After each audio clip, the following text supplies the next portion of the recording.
Veamos un tema bastante importante. La pastora hablaba acerca de los temas que estamos viendo y yo tengo la necesidad de transmitirle este tema a toda la iglesia. Así que quiero que usted me ponga mucha atención. Lucas capítulo 18. Dice así, en el primer versículo en adelante. Y les refería Jesús una parábola para enseñarles que ellos debían orar en todo tiempo y no desfallecer, diciendo, había en cierta ciudad un juez que ni temía a Dios ni respetaba a hombre alguno. Y había en aquella ciudad una viuda, la cual venía a él constantemente diciendo, hazme justicia de mi adversario. Por algún tiempo él no quiso, pero después dijo para sí, aunque ni temo a Dios, ni respeto a hombre alguno, sin embargo, porque esta viuda me molesta, le haré justicia. No sea que por venir continuamente me agote la paciencia. Y el Señor dijo, escuchad lo que dijo el juez injusto. Pregunta, ¿y no hará Dios justicia a sus escogidos que claman a Él día y noche? ¿Se tardará mucho en responderles?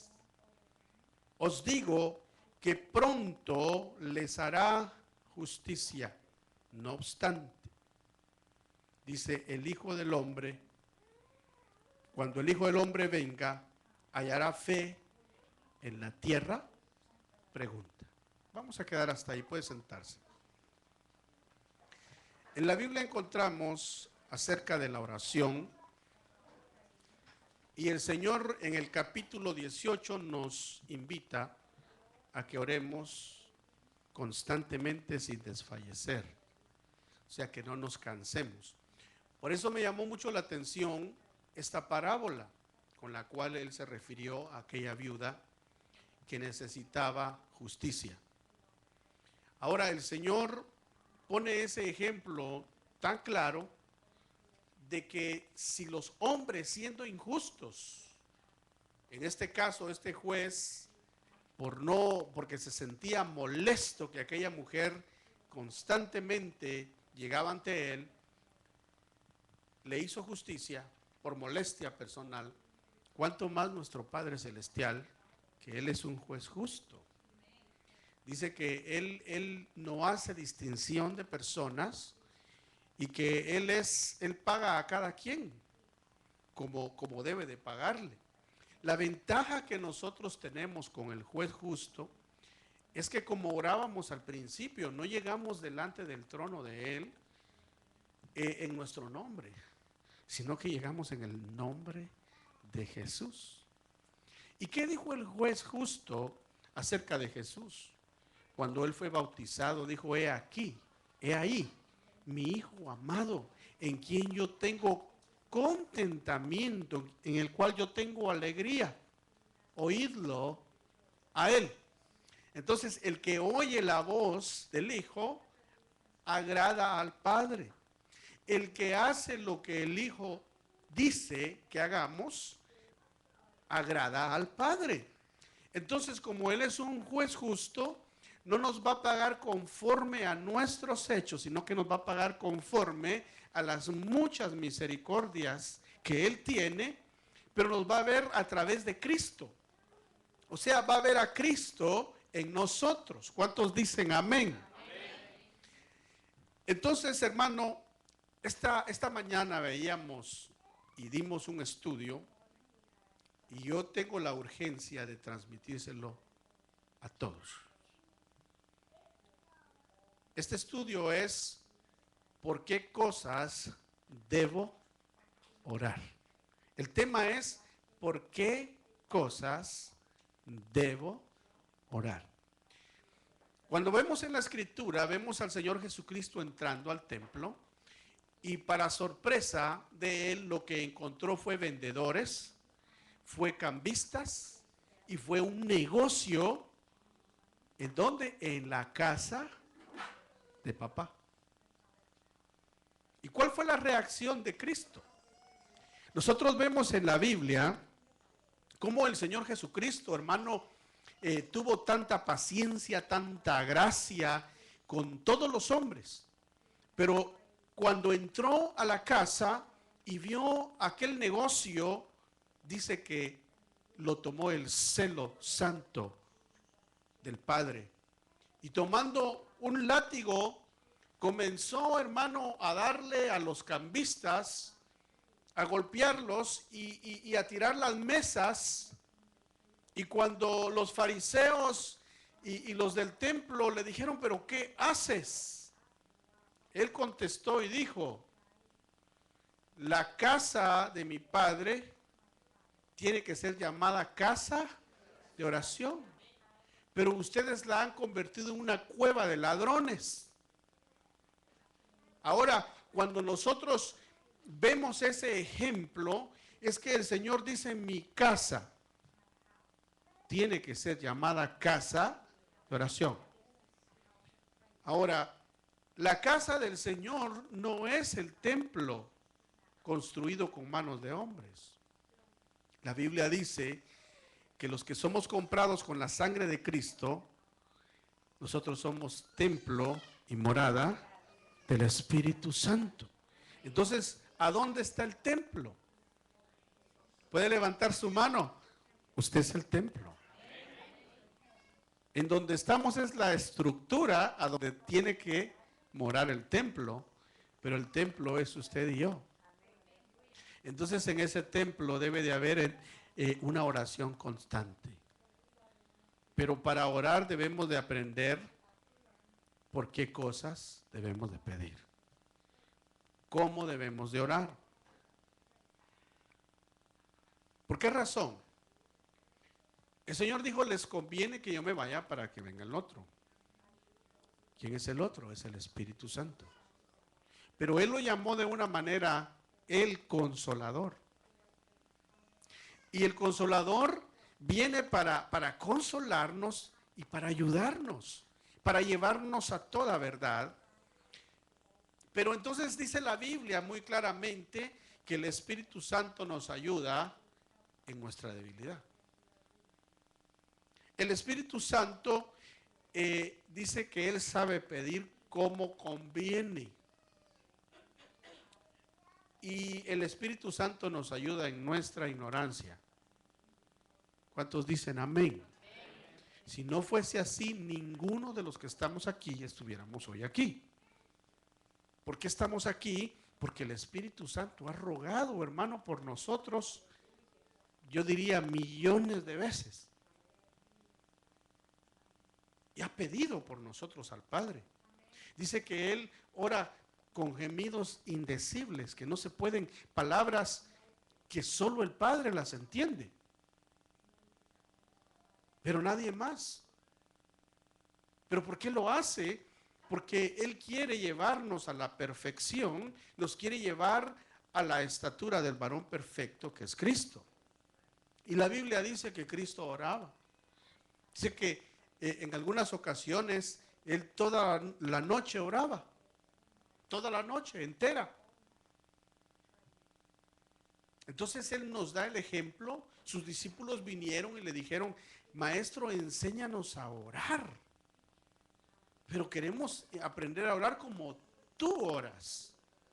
Porque, ¿cómo sería escuchar orar a Jesús? ¿Cómo sería? O sea, ellos se quedaban horas y horas y horas y horas y horas y después le decían, Maestro, enséñanos a orar como tú oras. Y Él les dio el modelo y les dijo, tienen que orar, Padre nuestro que estás en los cielos, santificado sea tu nombre. Entonces, lo que Él empezó a enseñar no es que repitamos el Padre nuestro. Es bueno que lo aprendamos, sí, Pero no es la repetición, sino el significado, que al orar lo primero que nosotros debemos de hacer, óigame, iglesia de Cristo, Jesús el buen pastor, y todos aquellos que nos van a escuchar, lo que el Señor espera de nosotros es que lo exaltemos a Él. Lo primero que en la oración debe de existir es exaltar al Padre, porque dice: Padre nuestro que estás en los cielos, santificado sea tu nombre. Entonces debemos de santificar, debemos de exaltar al Padre por medio de Cristo, y a través de la intercesión del Espíritu Santo el Padre es exaltado. Entonces la iglesia debe de aprender a orar de esa forma. Dice Romanos 8:26. Apunte porque a aquellos que van a estar escuchando estos estudios se les va a hacer un cuestionario. ¿Pero para qué? Porque queremos asegurarnos que la iglesia aprenda, que oremos con conocimiento, que oremos para ser eficaces, para que nuestra oración sea respondida, pero lo hagamos con sabiduría. Dice Romanos 8:26, y de igual manera el Espíritu Santo nos ayuda en nuestra debilidad. Pues ¿qué hemos de pedir como conviene? No lo sabemos, pero el Espíritu mismo intercede por nosotros con gemidos indecibles. Entonces ahí está la base. Ahora, el Espíritu Santo es nuestro ayudador. El Espíritu Santo tiene el oficio de ayudarnos porque el Señor Jesucristo se lo delegó. Por eso dice que el Espíritu Santo viene y nos enseña y nos habla lo que Él oye hablar al Padre y al Hijo. Y viene y nos lo dice a nosotros y intercede. Pero esto quiere decir que el Espíritu Santo no quiere que seamos ignorantes, sino que así como los niños cuando empiezan a hablar no hablan bien, comienzan a decir frases, lo primero que dicen es papá o lo primero que dicen es mamá. Cuando ya empiezan a decir palabras más formadas, pero al principio balbucean, al principio dicen dada o dicen agú, etcétera. Pero cuando los niños comienzan a crecer, comienzan a decir oraciones o palabras y luego oraciones. De esa misma manera el Espíritu Santo nos quiere llevar a nosotros que comencemos a hablar el idioma del Padre. Y el idioma del Padre es la oración. Diga conmigo, es la oración. Pero la oración bien dicha.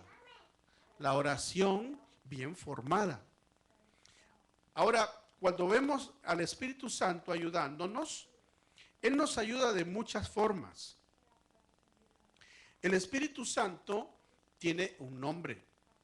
En la palabra griega, la palabra consolador, se dice paracletos. Diga conmigo, paracletos. Y esto significa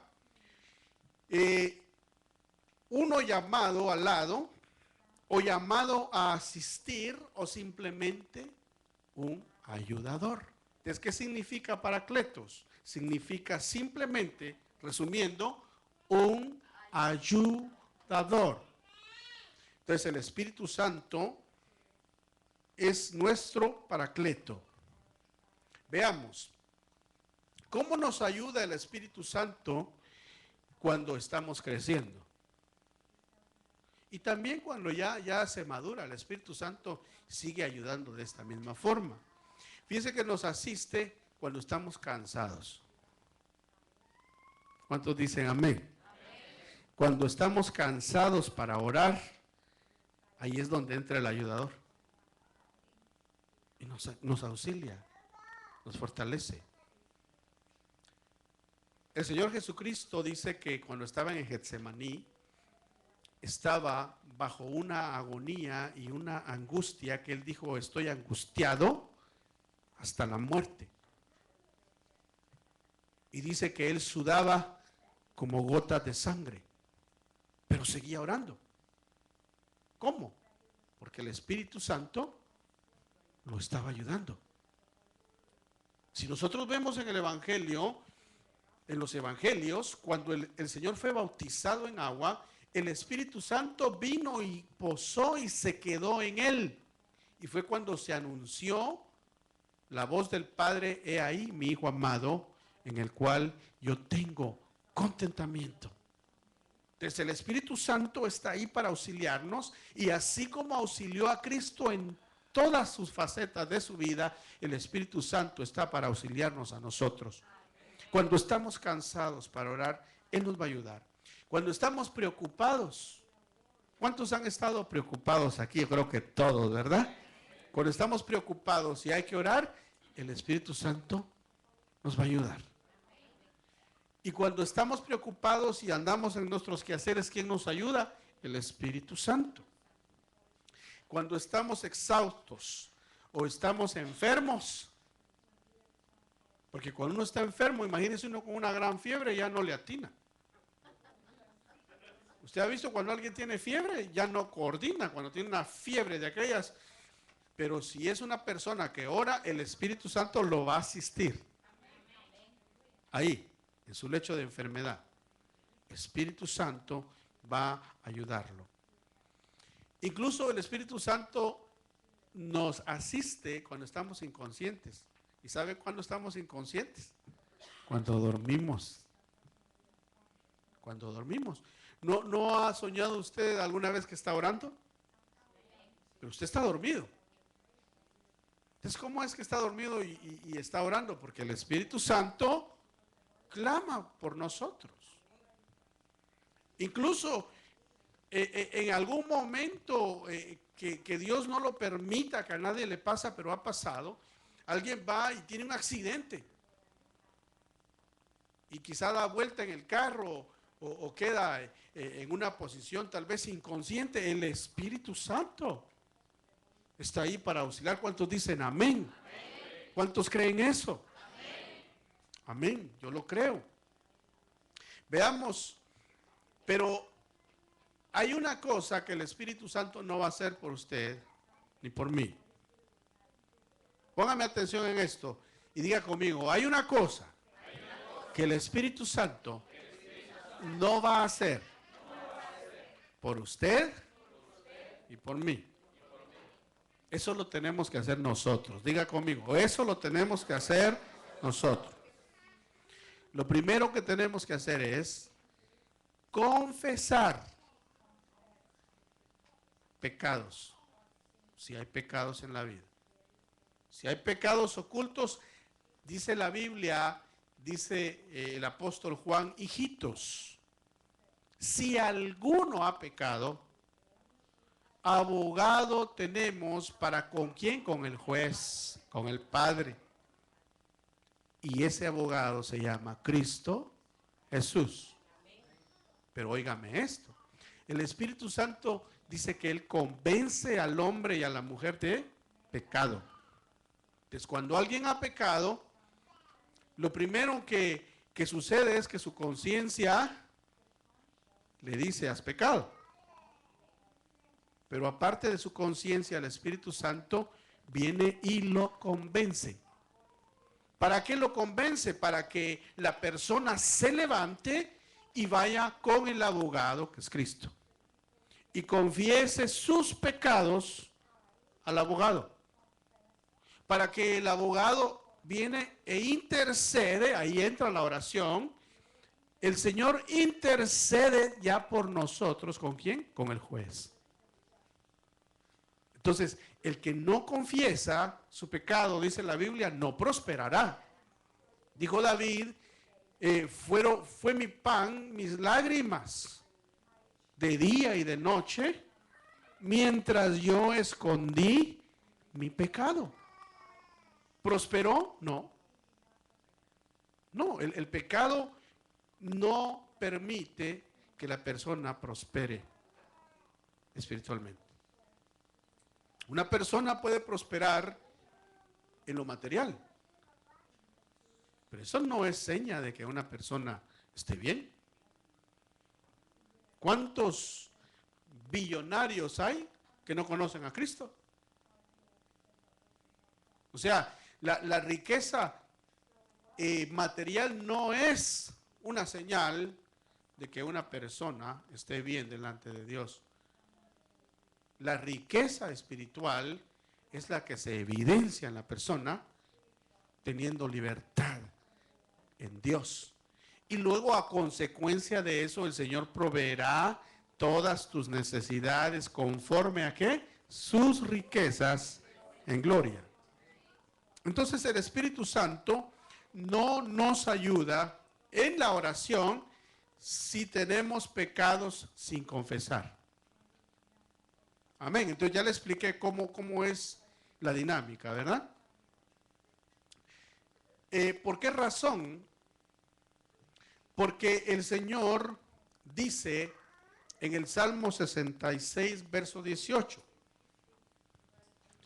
si observo iniquidad en mi corazón, dice, el Señor no escuchará. Entonces, si el Señor observa, fíjese que aquí habla de iniquidad. La iniquidad va más allá del pecado, porque el pecado es aquel que primero se piensa, y luego que se piensa, se comienza a gestar. O sea, se comienza a planear y comienza a crecer el deseo, la concupiscencia, el deseo malo, y luego dice que se da a luz el pecado. Pero cuando ya la persona se acostumbró a que el pecado crezca, y nazca, y crezca, y nazca, y crezca, y se geste, y nazca, entonces comienza a dar a luz pecado, y pecado, y pecado, y pecado, y pecado, hasta que eso se convierte en una iniquidad. Porque el pecado va creciendo y creciendo, hasta que llega al nivel de iniquidad. Entonces aquí dice el salmista que si el Señor observa iniquidad en el corazón, o sea, un pecado constante, un pecado que no se confiesa y que es constante, entonces viene el Señor y no escucha. ¿El Espíritu Santo va a ayudar? No. Porque desde la primera vez que se pecó, el Espíritu Santo vino y dijo, tienes que confesar tu pecado. Tienes que ir delante de Cristo, del Padre, y ponerte a cuentas. Pero la persona obviamente, si ha estado pecando y pecando y pecando y pecando, ha estado ignorando al Espíritu Santo, por tanto su oración no es escuchada. Entonces, ¿cuál es la solución para que la oración sea escuchada? ¿Cuál es la solución para que el Espíritu Santo atienda o ayude? Confesar, diga conmigo, confesar el pecado delante de Dios. Vamos y veamos lo siguiente. Una mala relación también puede estropear la oración. Ahora, empecemos por donde la Biblia nos enseña de una manera muy clara la relación en la casa, la relación entre el esposo y la esposa. Si hay peleas entre los dos, y fíjense que la Biblia lo dice muy claramente, primero hablándole al varón, y lo voy a leer, dice Primera de Pedro 3:7, dice de la siguiente forma, y vosotros maridos, hablándole al varón, igualmente convivid de manera comprensiva. Entonces, ¿cómo dice que tenemos que ser los maridos? Maridos, digan, comprensivos con vuestras mujeres, dice, como un vaso más frágil, puesto que es mujer, dándole como honor. Entonces al varón la Biblia nos dice, el Espíritu Santo nos dice, denle honor a su esposa como coheredera de la gracia de la vida, y luego añade, para que vuestras oraciones no sean estorbadas. Entonces, el primer responsable, ¿quién es? Es el marido. Lo dice la Biblia. Pero usted sabe que no hay pelea si con uno solo no se puede pelear. Hay pelea con dos, ¿verdad? Entonces, ¿cómo debe de también ser la mujer con su esposo? Dice que debe de ser respetuosa. Debe de respetar la autoridad de su esposo. O sea, en un hogar, cuando se casan, la cabeza del hogar es el esposo. El papá o la mamá deben de ser prudentes y hacerse a un lado. Ya eso es voluntario, ¿no? Uno de padre ve al hijo ya casado, mejor usted hágase loco, no oyó, no vio. ¿Y cómo debe de actuar la esposa con su esposo? Respetarlo, pero el marido amarla. Entonces, si empezamos con la relación de esposos, siendo los esposos comprensivos, dándole honor a la esposa, nuestras oraciones no van a ser estorbadas. Entonces, ¿qué es lo que debemos de procurar en el hogar? Mantener la paz. Van a haber problemas, porque yo no conozco ningún matrimonio que no se pelee. Ninguno. Ninguno. La vez pasada yo andaba, que vinieron unos familiares de mi esposa y los sacamos, andábamos dando un paseo y de ahí íbamos platicando y todo, y ahí me pregunta uno de ellos, mire, ¿y usted se pelea con su esposa? ¿Y por qué? Le digo yo, no, pues durante todo el tiempo que hemos andado con ustedes, siempre andan contentos. ¿Se pelean? Claro que sí, le digo yo. Hubiera visto ayer, le digo. Van a haber problemas. Van a haber problemas. Ahora, pero ¿cuál es la actitud que debemos de tomar los maridos comprensivos? Las esposas, ayudar. ¿Ayudar a quién? Al esposo. Entonces, si cada quien toma su papel en casa, el varón como cabeza y la mujer como la ayuda idónea, va a haber paz en los hijos. Va a haber paz en la casa. Y va a haber paz hasta con todos los familiares. Porque todos van a saber que el hogar es el hogar y hay un límite hasta donde no se puede pasar esa línea. Eso tiene que ver con la oración mucho. ¿Cuántos dicen amén?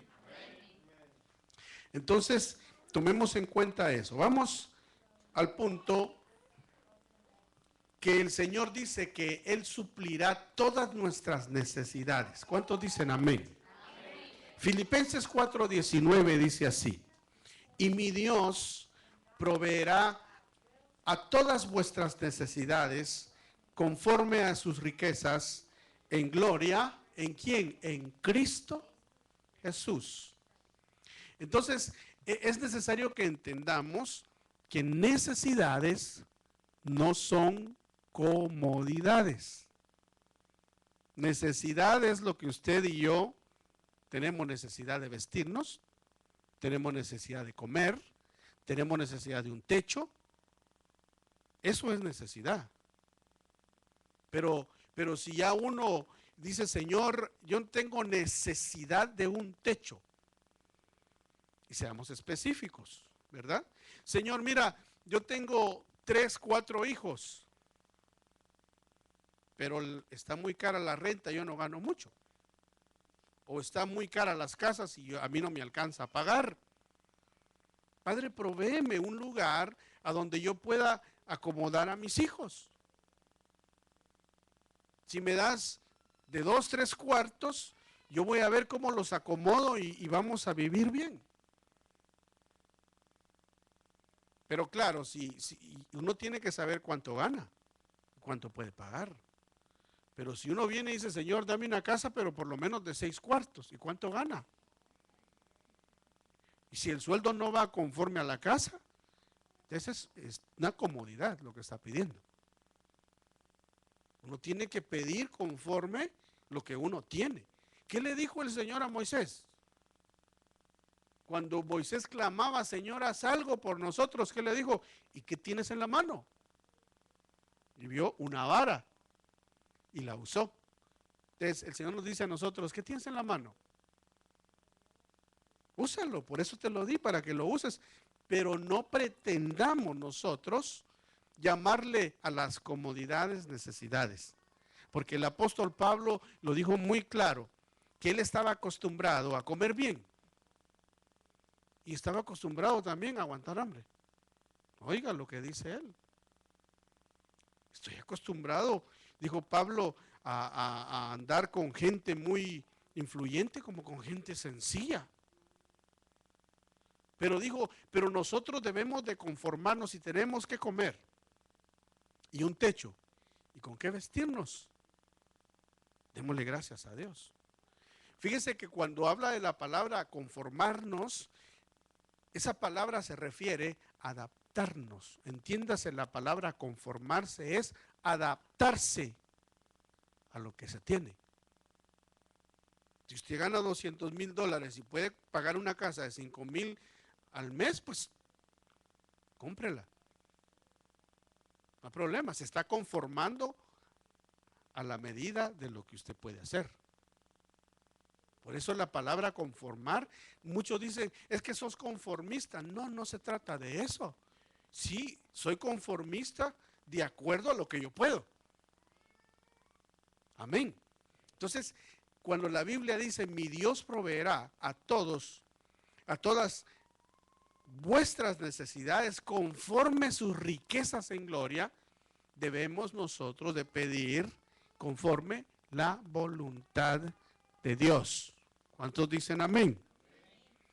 ¿Sabe por qué le digo esto? Porque en el caminar cristiano, Dios tiene un trato con cada quien. Y a cada quien Dios sabe cómo le da o le va dando.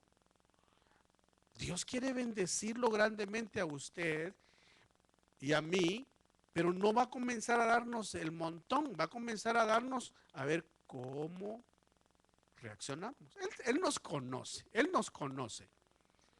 Y comienza el Señor y dice, si le doy mucho, saber qué va a hacer. Bueno, yo sí sé qué va a hacer, pero Él no sabe, dice el Señor. Y comienza dando un poco. Después un poco más hasta que llegas en un momento en donde Dios te da y te bendice como bendijo a Abraham. Amén. Veamos otro punto. Dios no está obligado a respondernos, oiga, si nuestras oraciones solo tienen que ver con aquello que queremos egoístamente. Si solo oramos, Señor, dame carro, Señor, dame casa, Señor, dame trabajo, Señor, estoy ganando bien, pero quiero más dinero, Señor, un par de zapatos, y solo para nosotros. O si no, Señor, bendíceme. Señor, bendice a mis hijos. No, no. Tenemos que pedir por los demás. Tenemos que pedir. Si queremos que el Señor bendiga a nuestros hijos, pidamos por los hijos de alguien. Señor, bendice a mi hijo.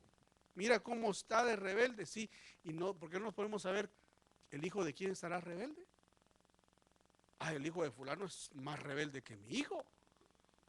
Señor, ayuda al hermano fulano. Mira, ese su hijo está terrible. Ayúdalo, Señor.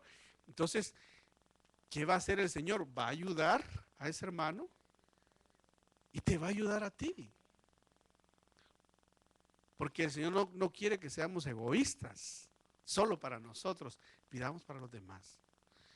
Pero veamos, porque de lo contrario, Dios no va a estar obligado a respondernos. Amén. ¿Cuántos dicen amén? Veamos otro punto. Oremos la palabra de Dios. Oremos la palabra de Dios y oremos porque la palabra de Dios no tenga estorbo. Ese es un punto muy importante. Dice segunda de Tesalonicenses, capítulo 3, verso 1, nos enseña que debemos orar por la prosperidad. Diga conmigo, debemos de orar por la prosperidad de la palabra de Dios. Para que la palabra de Dios no encuentre estorbo en los corazones. Debemos de orar para que cuando se dé la palabra, la gente atienda. Para que la gente no se ponga a hablar en medio del mensaje. Para que la gente no se distraiga. Debemos de orar, Señor, cautiva el corazón de los oyentes para que la palabra lleve un fruto en esa persona. Ahora, dice la Biblia, finalmente, dice el apóstol Pablo, segunda de Tesalonicenses 3:1, finalmente, hermanos, orad por nosotros, para que la palabra del Señor se extienda rápidamente y sea glorificada. ¿Cuál sea glorificada? La palabra. Así como sucedió también con vosotros. Entonces ahí es donde tenemos que ver que no, la palabra nos enseña a no ser egoístas. Porque si nosotros nos convertimos por la palabra de alguien, por la palabra que Dios usó a alguien para dar su palabra, nos llegó a nosotros, nos convertimos a Cristo, entonces oremos para que la predicación siga avanzando y otros se conviertan, así como nos convertimos nosotros. ¿Cuántos dicen amén? Entonces, cuando vemos tenemos que orar por el éxito de la palabra, la prosperidad de la palabra. La iglesia tiene que orar porque el pastor, porque la pastora de la iglesia local, yo le decía a los hermanos hoy en la mañana, no ore primero por el pastor de China, no ore por el pastor de la India, ni por el pastor de África. Ore primero por su pastor local. Por el pastor que Dios le puso para que el pastor pueda predicar una palabra próspera, que llegue al corazón, que las almas se conviertan por la prosperidad de la palabra de Dios. Y luego que se ore por los pastores, en este caso nosotros los dos, mi esposa y yo, oren hermanos por nosotros. Pablo les dice, hermanos, oren por nosotros. ¿Y sabe por qué les dice que oren? Porque le dice, porque no de todos es la fe.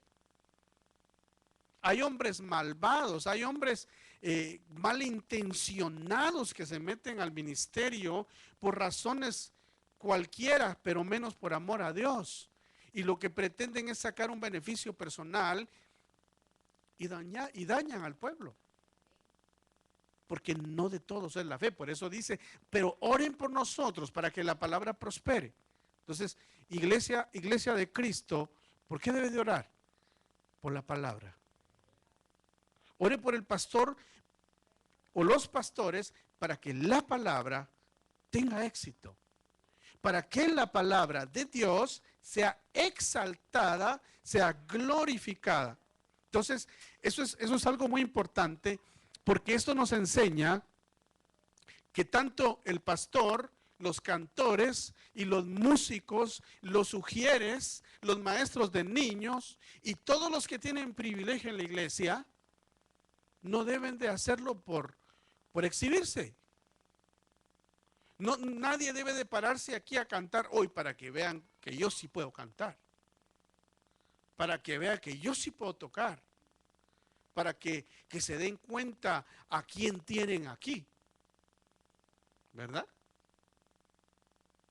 No, todo lo que hagamos, cantemos, prediquemos, trabajemos con los niños, que es un privilegio tan grande, con los ujieres también, y todo el trabajo de la obra de Dios sea para exaltar la palabra que hemos recibido. para que se diga verdaderamente Dios ha hecho grandes cosas con estos. ¿Cómo? Porque lo veo que va re bien. Porque lo que hace, lo hace con deseos, con ganas, y lo hace para glorificar el nombre de Dios. Porque lo veo que canta bien y hasta aprende cómo hacer términos de las canciones y todo. Sí, canta bien, muy lindo, pero cuando canta lo que yo siento es la unción del Espíritu. No lo hace no solamente porque tiene buena voz, sino que canta con buena voz, pero va más allá de eso. Va más allá. Si buenas voces hay, buenas voces en muchos lugares. Usted se da cuenta, ¿por qué cree que cantantes llenan estadios hasta de 50,000 personas? Porque cantan bien. Cantan bien. Y se consiguen los mejores músicos pagados, profesionales, y ellos cantan bien. Y la gente paga por ir a verlos. Entonces no se trata de cantar bien, se trata de glorificar la palabra de Dios. ¿Y quién es la palabra? Es Cristo. El verbo, la palabra, es Cristo. Entonces, ¿qué tenemos que hacer al venir nosotros a la iglesia? Es levantar a Cristo. Porque cuando levantamos a Cristo, Cristo nos va a traer a Él. ¿Cuántos dicen amén? Entonces, oremos porque la palabra tenga éxito. Veamos este punto. El diablo es un mentiroso. Diga conmigo, el diablo es un mentiroso. Dice el Señor en Juan 8 que el diablo miente desde el principio, dice. Bueno, en el libro de Juan, usted lee ahí, es el 7, el 8, léalo. Y ahí dice el Señor, dice el diablo, cuando habla de su propia naturaleza, porque es un mentiroso, dice. Entonces el diablo va a querer con mentiras a venir a contradecir lo que Dios dice. Veamos un ejemplo de cómo el diablo miente. Génesis 2:16 dice, y ordenó el Señor Dios al hombre diciendo, de todo árbol del huerto podrás comer, pero del árbol del conocimiento del bien y del mal no comerás, porque el día que de él comas, ciertamente morirás. Está claro, ¿no? Pero veamos Génesis 3:4. Génesis 3:4, la serpiente, que es la serpiente antigua, el diablo, le dice a la mujer. Y la serpiente dijo, ciertamente no moriréis. ¿Qué está haciendo el diablo? Mintiendo. Contradiciendo, pero fíjese, contradiciendo con mentiras. Entonces el diablo es un mentiroso. El diablo lo que quiere es engañar. Todo, cuando Dios le dijo al hombre el día que comas, pero vino el diablo, encontró cabida en Eva y le dijo, con que Dios dice. Fíjese cómo empezó, con que Dios dice. Que el día que ustedes coman morirán. No, le dijo. Ciertamente los ojos de ustedes se van a abrir. Y lo que ustedes van a llegar a hacer es igual a Dios, porque van a conocer el bien y el mal. O sea, le dijo una mentira envuelta en verdad, porque era una realidad. Iban a conocer el bien y el mal, pero no le dijo a costa de qué. A costa que el pecado entrara por un hombre al mundo y la muerte juntamente con el pecado. Y que ellos perdieran su paraíso. Eso no se lo dijo. pero sí se atrevió a decirle, ciertamente no moriréis. Entonces el diablo siempre va a querer venir a contradecirnos, hermano. Por eso que el Señor los reprenda, diga conmigo que el Señor los reprenda. Pero nosotros leamos Juan 8, diga conmigo, leamos Juan 8 y veamos cómo nuestro Señor Jesucristo lo descubre. Lo descubre para que no nos engañe. Todo esto tiene que ver con la oración. Avancemos. La palabra de Dios, ¿qué es? Es perfecta. ¿Por qué razón? Dice Hebreos 4:12, apúntelo, Hebreos 4:12, porque la palabra de Dios es viva, es eficaz, es más cortante que cualquier espada de dos filos, penetra hasta la división del alma, del espíritu, de las coyunturas y los tuétanos, y es poderosa para discernir los pensamientos y las intenciones. Entonces mire todo lo que la palabra hace. Es viva, es eficaz, es cortante. Dice que penetra hasta lo más profundo de nuestro ser, pero esto es admirable, dice que es poderosa y discierne los pensamientos. Veamos. Entonces, no debemos, por tanto, distraernos. Diga conmigo, no debemos de distraernos, porque el diablo lo que quiere es robarte la semilla. Yo prediqué un mensaje hace unos domingos acerca de cómo el diablo quiere robarte la palabra, y él usa tretas de diferentes. Lo que quiere es robarte la palabra para que no crezcas, para que te quedes igual toda la vida.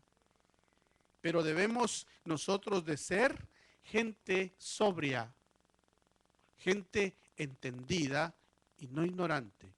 Entonces, veamos, leímos este verso ya. Dice, finalmente, hermanos, orad por nosotros para que la palabra del Señor se extienda rápidamente y sea glorificada, así como sucedió con vosotros. Entonces, veamos que ¿por qué debemos de hacerlo? Porque usted sabe que la Biblia dice que el Espíritu siempre está presto. ¿Cuántos dicen amén? Pero la carne no. Nuestra carne no. Nuestra carne no quiere orar. Nuestra carne no quiere estudiar la palabra.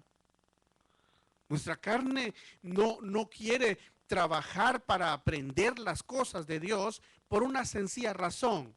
Primero, porque no quiere, y segundo, porque no puede. Porque la Biblia dice, lo que es de la carne, carne es, y lo que es del espíritu, espíritu es. Por eso es que nuestro espíritu siempre está dispuesto, pero nuestra carne nos estorba. Entonces, no es fácil, pero tenemos que aplicarnos. Tenemos que entonces, ¿qué hacer? Lo que están haciendo muchos aquí tomando notas. ¿A dónde dice eso? ¿A dónde dice que debemos nosotros de orar? Entonces, 2 Tesalonicenses 3:1. Lo apuntó, no se le quedó en el momento, pero lo apuntó, lo va a leer a la casa, se lo memorizó.